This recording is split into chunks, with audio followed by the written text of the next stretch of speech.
Shalom, shalom, soyez bénis frères et sœurs. Je ne vais pas être long. Je vais essayer d'être d'un coup de temps. Bon, si vous voyez que vous ne me voyez pas trop sur les réseaux sociaux, je suis concentré à prier. Oui, oui. Concentré à prier pour l'accomplissement de toutes ces prophéties qui ont été dites. Voilà, Dieu, il a des serviteurs et il donne à chacun selon sa portion pour pouvoir faire ce qu'il doit faire.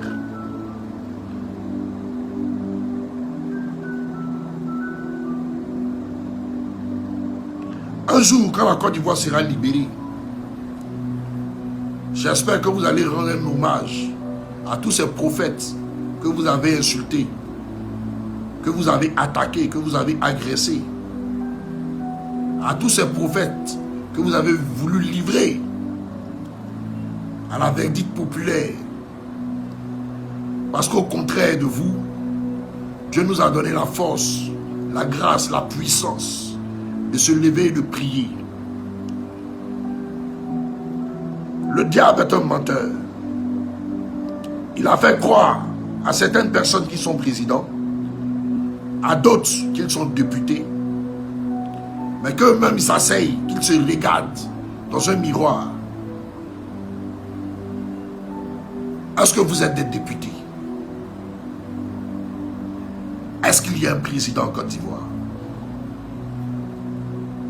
Quand on est enfant de Dieu et qu'on a dit quelque chose, on reste sur cette chose quand ça vient de Dieu. Un serviteur de Dieu ne s'appuie pas sur ce qu'il voit. C'est tout ce que vous voyez, tout ce que vous entendez qui vous influence là. Ça n'influence pas quelqu'un qui a l'esprit de Dieu. Parce que nous savons où est-ce que vous êtes en train de partir. Il y a un monsieur là, au sein du RHDP, qui ne fait que créer la discorde, qui ne fait que manger tout ce qui est là. Il préfère sacrifier ses frères du combat par rapport à se faire une place. Ils veulent tellement gravir les échelons qu'ils pensent qu'un jour, il sera le président de cette Côte d'Ivoire. Très cher monsieur, vous ne serez jamais président de la Côte d'Ivoire. Vous seulement, vous ne serez jamais le président de la Côte d'Ivoire. Même quand les drapeaux seront en peine, après le décès de votre très cher frère, vous ne serez jamais le président de la Côte d'Ivoire. Toutes les prophéties que nous avons faites sont regroupées dans un temps qui est déjà arrivé et tout va se mettre en accomplissement, point par point. Tout va se mettre en accomplissement. Toutes les prophéties faites dernièrement sur le Burkina, toutes ont été réalisées. De l'avion jusqu'aux attaques, tout a été réalisé. Et je vous ai dit, très cher peuple de Côte d'Ivoire, il ne faudrait pas qu'on entende chez vous que vous avez participé à quoi que ce soit dans le pays voisin. À partir de là viendra votre chute. Et vous verrez ce qui va se passer. Croyez-moi, vous verrez ce qui va se passer. Vous êtes distraits. Pendant que d'autres sont en train de prier, d'autres c'est le foot. Pourtant votre nation en captivité, dans les mains de mauvaises personnes, des personnes de mauvais augure.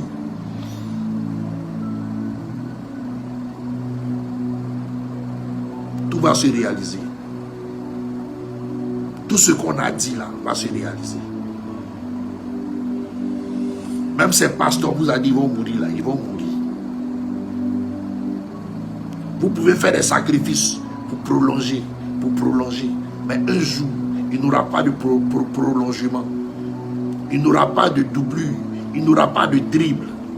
Et ça sera l'engrenage, ça sera la surprise. Dieu, il agit toujours lorsque tout le monde est découragé. Mais les vrais serviteurs de Dieu, là, quand ils ont vu et qu'ils ont dit, ça reste une vérité fatale pour eux.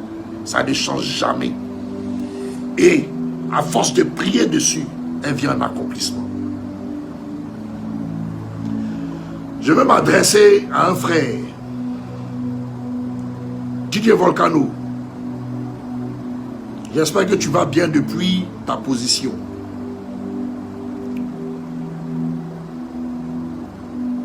On s'est connus à Koumassi.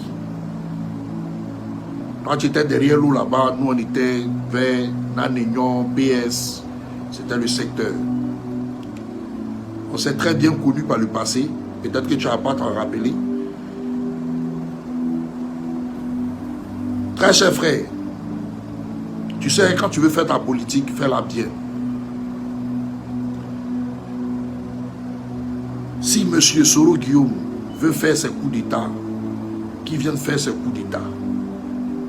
Si ça a marché, tant mieux pour lui. Si ça n'a pas marché, tant mieux pour lui. Mais tu as une tendance à toujours impliquer le nom du président Laurent Gbagbo dans tes sorties. Monsieur Laurent Gbagbo là, ce n'est pas lui le malheur de la Côte d'Ivoire.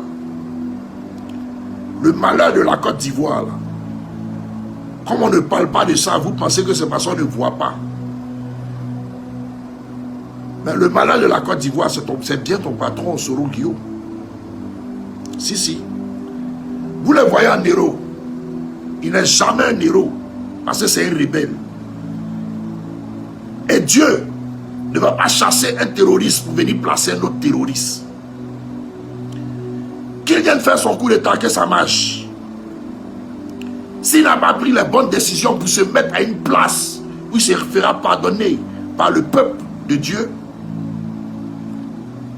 il sera soit tué, il sera soit emprisonné. On ne donne pas le message sur lui parce que ce n'est pas important.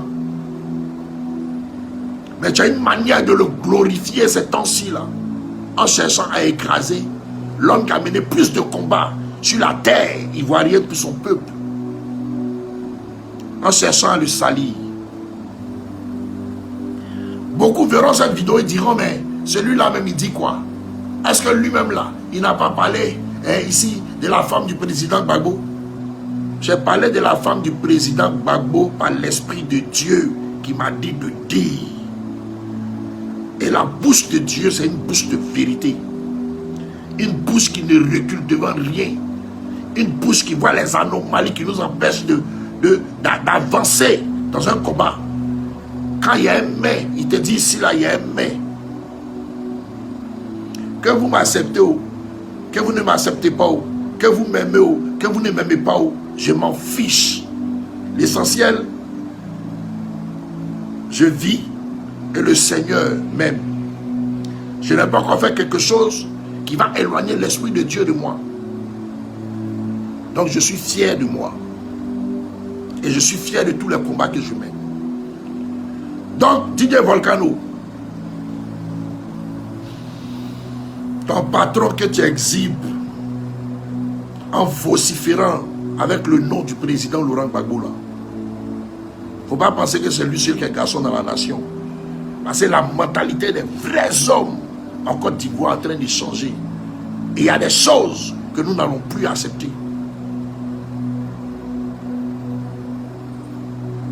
Je ne sais pas parfois si vous réfléchissez. Quand le président Laurent Gbagbo s'est retrouvé à la CPI, son petit aussi s'est retrouvé, il avait élu, non? Charles Blé Goudé. Mais si le président Alassane Ouattara se retrouvait à la CPI, Soro Guillaume aussi allait se retrouver à la CPI. Mais comme le président Alassane Ouattara bientôt va s'en aller, Soro Guillaume là, il va porter le fardeau de tous ces meurtres qui ont été faits en Côte d'Ivoire. Pourquoi vous voulez condamner le président Alassane Ouattara à la prison CPI? Et puis celui qui l'a aidé a fait tout ce combat, qui a fait le course. Elle connaît Zakaria sur la moto pour aller faire les missions. Lui sera épargné. Vous réfléchissez comment? Parce que c'est votre idole, donc on doit accepter votre manière irresponsable de réfléchir. Celui qui tue par l'épée périra par l'épée. Celui qui a versé le sang innocent va porter la croix de ce qu'il a porté. Vous pensez que Dieu, avec toutes les prières des prophètes, va accepter d'enlever un rebelle pour en remettre un autre? On parle de la paix de la Côte d'Ivoire. On parle de Canaan qui sera vive, qui sera vécu par le peuple ivoirien. On parle de la joie, du bonheur, de la prospérité du peuple ivoirien. Et notre Dieu là, il n'est pas médiocre pour mettre au devant de nous la médiocrité. Il n'est pas médiocre pour mettre au devant de nous la désolation. Il n'est pas médiocre pour mettre au devant de nous les oppresseurs. Il est écrit dans le livre d'Ésaïe 45 au verset 7. Je cherche. Ésaïe 45 au verset 7.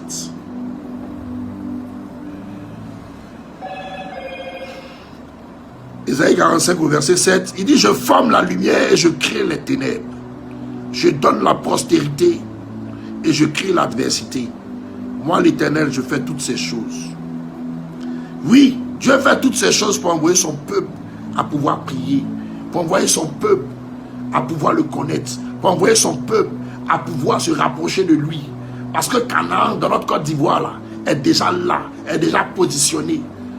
Il faut un peuple qui est sorti de toutes ces souillures, de tous ces mensonges spirituels, pour pouvoir vivre les richesses que nous prépare la terre ivoirienne. Vous pensez qu'on va rester là tous les jours pour attendre que la victoire vienne de quelqu'un qui passe son temps à penser au coup d'État? Tu es en train de vociférer là. Tu es en train d'apprêter la conscience des Ivoiriens là à une rébellion. Mais dis à ton patron qu'après son match là, il aura un match. Si son match a eu lieu, il aura un match. Et c'est les vrais Ivoiriens qui ont le matché. Tout est dessiné dans les prophéties. On le sait, on ne parle pas de ça. Donc tes sorties inutiles là, ta barbe de chien là, il faut chercher à nettoyer ça avant de prononcer le nom du président Laurent Gbagbo. T'as compris? Si ton patron là, il pouvait casser œuf là, il y a longtemps il est en exil. Hein.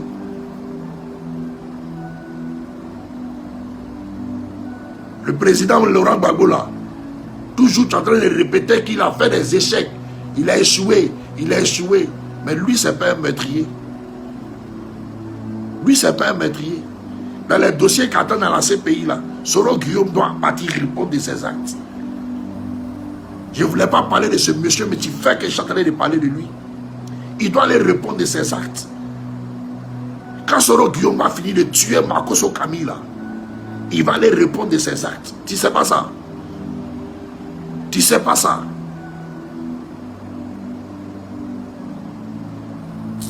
Faut arrêter tes sorties. On dirait que tu es fou là, on dirait que ça ne va pas dans ta tête. Quand il parle, on dirait, il ne sait pas. On ne sait pas s'il y a un brin de folie dans ton esprit là. Il faut réfléchir quand tu parles.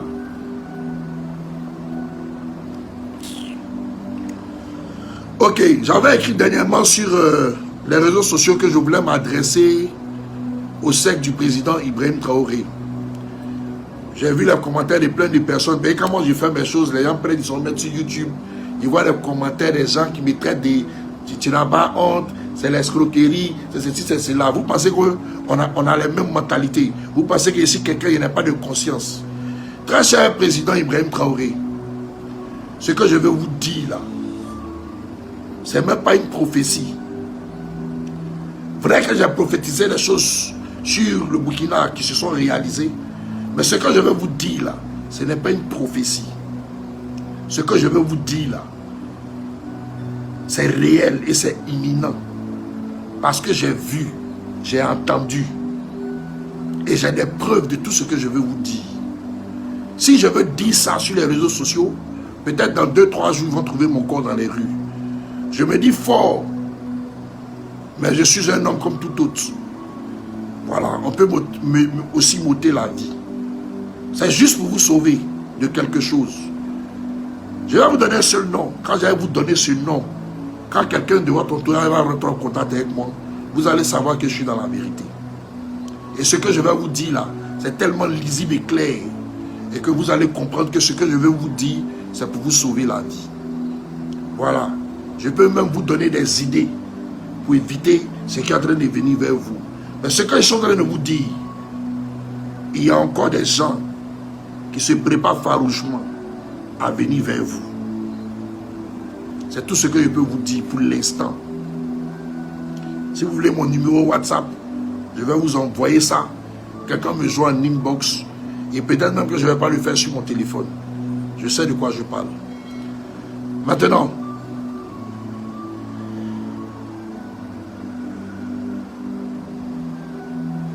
la libération de la Côte d'Ivoire est pour bientôt. Très chers frères et sœurs, demeurez dans la prière, soyez bénis. Ayez toujours l'envie de prier. Priez pour la nation. Priez pour vos hommes de Dieu. Ceux qui croient en Dieu. Parce qu'on a la brèche. Voilà. À la prière, on s'occupe de ce qui doit arriver dans la nation. On épargne à la prière la vie de tous ces frères et sœurs que nous sommes. Et aussi, on traite les ennemis. Et le temps fera le reste. Sur ce, c'était moi. Portez-vous bien et que Dieu vous garde. Sur ce, shalom.